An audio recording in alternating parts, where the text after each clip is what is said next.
With the Book of Boba Fett confirmed to start streaming on December 29th, and with such a late release date, I wanted to make this video and maybe a couple more regarding some breakdowns of Season 2.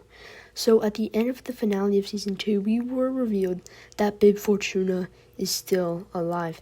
And just a quick reminder, if you don't know who he is, he was basically Jabba's right-hand man. He makes multiple appearances across Star Wars, and all the bounty hunters and such went through him, all communication went through him, and sometimes he did some work for Jabba, like picking up packages, as we see in The Bad Batch. He appears in Return of the Jedi, as well as in The Phantom Menace during the pod racing game. There is some canon that goes over the events after Return of the Jedi, including how Bib Fortuna survived.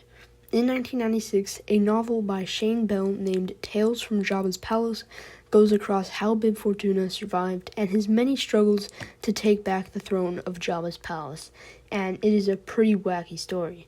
Bib Fortuna was enjoying his time on the sail barge, feeling carefree of the execution of Luke and the others. An explosion rocks the sail barge, and just before the explosion of the barge, it explodes, disintegrating Jabba's cold body and killing many others. However, Bib Fortuna was able to escape using a private skiff, returning to Jabba's palace as the rebels headed the other direction. As he returned, it was empty, such as in The Mandalorian, and the throne was just there for his taking. As he was attempting to simply sit on the throne and take Jabba's place and palace, an encounter with Bomar monks hiding and waiting for this moment captured Bib Fortuna. Now, what's surprising about this story is these monks actually removed Bib Fortuna's brain, which is honestly so bizarre and very strange and random. The brain was then attached to a spider droid, so kind of similar to Maul's story, except much different. Bib was able to come into contact with another Twi'lek and basically took the body of that Twi'lek, I guess.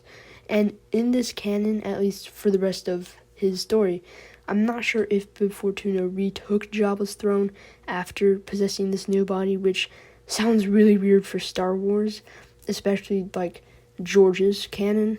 So Jon Favreau and Filoni and all the writers mostly followed this story where he escaped the sail barge on a private skiff, but instead there's no monks and he is able to actually easily take back the throne. Honestly, though, there could be a little few mishaps that could happen in Disney's canon, per se, but along with a few Morian guards that stayed loyal to the throne, it seems pretty lonely for Bib Fortuna after these events. So, this book is, of course, the official Lucas canon, I guess. I'm not sure if it is completely George's vision, but to me, anything before Disney is actual canon.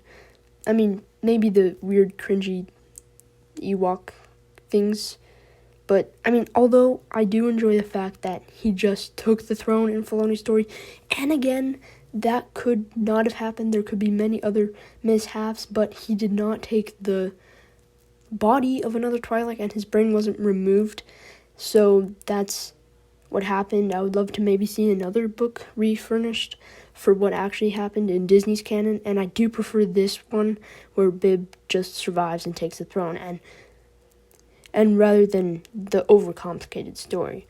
There are mostly following canon in The Mandalorian, with Season 2, Episode 1, where the Jawas had possession of Boba Fett's armor with official canon, or legends as well from the Empire books, and I'm very happy where Filoni is going. He's taking official, before Disney, canon to heart, and I'm sure the writers all agreed and said, hey, Disney has screwed up canon in so many ways, and they're like, let's slightly change this canon, tweak it to make it better. And it really did satisfy the fans, or at least me.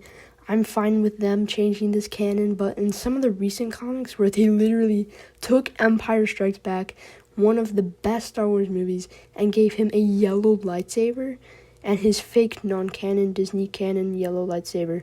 But what the writers of The Mandalorian are doing, I much rather prefer, and they're mostly following canon, so I enjoy that. With the small concept of Snoke and the clone of Palpatine, and the entire purpose of Season 1 and 2 is still following Disney's canon, I guess, along with The Bad Batch.